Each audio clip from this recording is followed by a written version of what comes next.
বিভিন্ন জায়গা দূর দূরান্ত থেকে লোকজন এখানে আসে, এই পাতা ছাল নিয়ে যায়। এবং এই গাছ সম্পর্কে একটা কথা প্রচলিত আছে যে এই গাছ নাকি কেটেছিল, আবার সেটা খাড়া হচ্ছে, আবার কেটেছিল, আবার খাড়া হচ্ছে। এটা আমরা শুনি আর কি। এমন গাছের কথা কি শুনেছেন কখনো যেই গাছ কাটলে পরদিন আবার জোড়া লেগে যায়?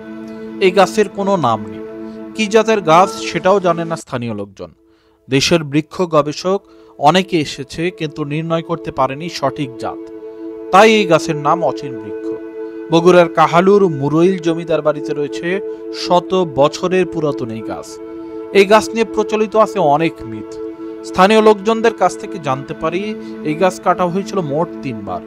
কাটার পরদিন আবার জোড়া লেগে যায় এই গাছ। যারা কাটার চেষ্টা করে তারা কঠিন রোগে আক্রান্ত হয়।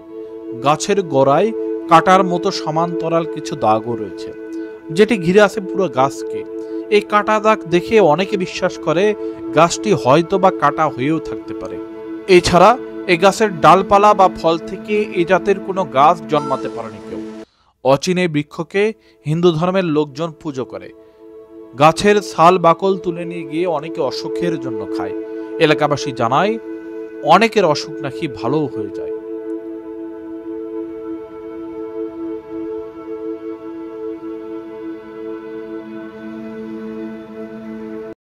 অচিন গাছ মানে যে গাছ চেনা যায় না, অচেনা, সেই থেকে এই গাছের নাম হচ্ছে অচিন গাছ। মানে এই গাছের মতো আর কোনো গাছ বাংলাদেশে কোথাও দেখা যায় না, আর কোনো ফল হয় না, কোনো বিচি হয় না।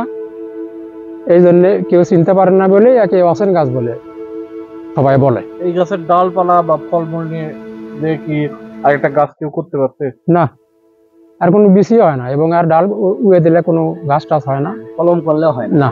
এই একটা গাছই এই অবস্থায় আমার বাপ দাদারাও এইভাবে দেখিচ্ছে। এখন বয়স কত তা আল্লাহ জানে, আমরা জানি না।